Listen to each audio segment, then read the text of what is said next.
2 ഫോണുകൾ, വസ്ത്രങ്ങളടങ്ങിയ bag, watch, പിന്നെ ഒരു കുഞ്ഞു ലോറി. ജീവനെടുത്ത മഹാമലയ്ക്കും ഗംഗാവലിപ്പുഴയിലെ ഭീകര ഒഴുക്കിനും വിഴുങ്ങാൻ കഴിയാത്ത അവശേഷിപ്പുകൾ. ചതഞ്ഞരഞ്ഞു പോയ ലോറിക്കുള്ളിൽ പോർലേൽക്കാതെ ബാക്കിയായ ഓർമ്മകൾ. വീട്ടിലേക്കുള്ള വഴിയിൽ നേരത്തെ മടങ്ങേണ്ടി വന്നൊരു ഹതഭാഗ്യനായ യുവാവിന്റെ മോഹങ്ങളും സ്വപ്നങ്ങളും. ദീർഘദൂര യാത്രകളിലും ഹോട്ടലുകളെ അധികം ആശ്രയിക്കാറില്ലായിരുന്നു അർജുൻ. പറ്റുന്നയിടങ്ങളിൽ ഇറങ്ങി സ്വന്തമായി പാചകം ചെയ്യും. അതിനുപയോഗിച്ചിരുന്ന പാത്രങ്ങളും കേടൊന്നും കൂടാതെ ക്യാബിനിൽ നിന്നും കണ്ടെത്തി. പിന്നെ ആ കുഞ്ഞു ലോറിയാണ്.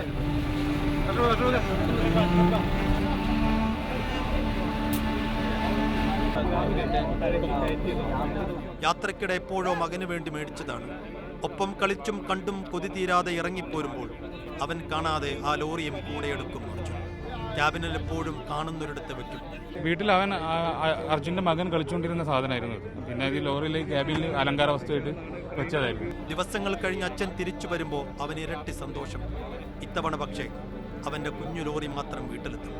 കളിപ്പാട്ടം കണ്ട സന്തോഷത്തിൽ അവൻ അച്ഛനെ തിരക്കുമായിരിക്കും. മറുപടി പറയാൻ വാക്കുകളില്ലാതെ ആ കുടുംബം കഷ്ടപ്പെടും.